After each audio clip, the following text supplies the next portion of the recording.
I'm Ashley Holloway. I'm from Murfreesboro, Tennessee. I work in Nashville, Tennessee, and I've been a CPA for about 5 years now. And I actually took one of Twitchy's classes last August in Napa on the managing millennials. And it was very interesting because I guess by the age range of what classifies a millennial, I fall into that category. However, I didn't really feel like I was a typical millennial. Turns out that I guess I'm more of a prime millennial, and I had actually been given the opportunity at my job to manage 3 millennials.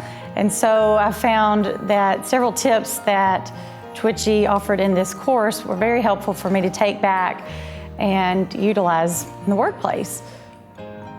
What were those tips?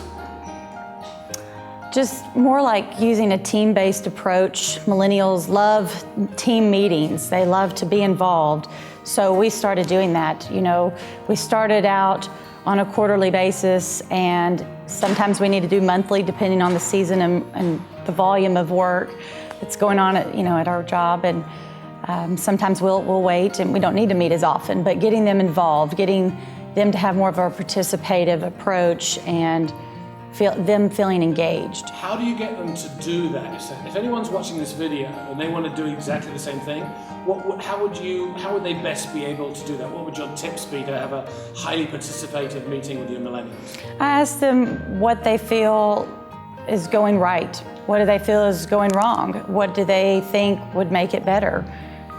Not as far as just what we do, but in general. You know, sometimes they're more focused on more the administrative type of things because that's what they do. But then I kind of test their comfort zone a little bit and ask them, on a bigger scale, what would you do? Because I'm more, an operational person, not just the financial. So, I want to get their thoughts at a lower level, how we could make it better at a bigger level. I would say that you have to get buy-in from them. You have to just get them involved, and you got to push them and really just kind of hold them to it. There's an accountability. If I'm putting it out there and I don't get a response immediately, we kind of have to circle back and let them follow through and meet about it again. How do you make sure they don't feel that they're being micromanaged? That's the big thing that millennials have a habit of knee-jerking. That's true. I do not micromanage them. I let them have responsibility over what they do, and I don't check in on a daily basis or follow up. When we have these meetings, I let them report kind of on what they've been doing instead of me going to them on a regular basis like, how's this going? I had one millennial in particular that I knew was going to be more difficult to manage than the other 2.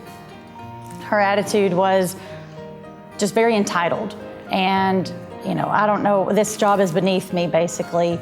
And she would come in late, which I definitely feel like is disrespectful. She would leave early as soon as some of the owners were gone for the day. And once we started having these meetings and, assigning some specific responsibility to them, I could tell that that's when her demeanor changed. She's done better at getting there on time. She has a better attitude in general, but the other 2, they're definitely more, their attitude's better in general, so I didn't have to worry about them. In review with this one difficult millennial in particular, she had come from a sales position where she was in charge of everything. She made her own schedule, so to totally come into this office job very restrictive in her responsibilities, you got to allow her to have that responsibility, kind of like she was in the sales position, and really just let her take charge of something. Make her feel that what she is doing is very important and that she's leading that task. And I think that's what has been successful so far and will continue to do with her.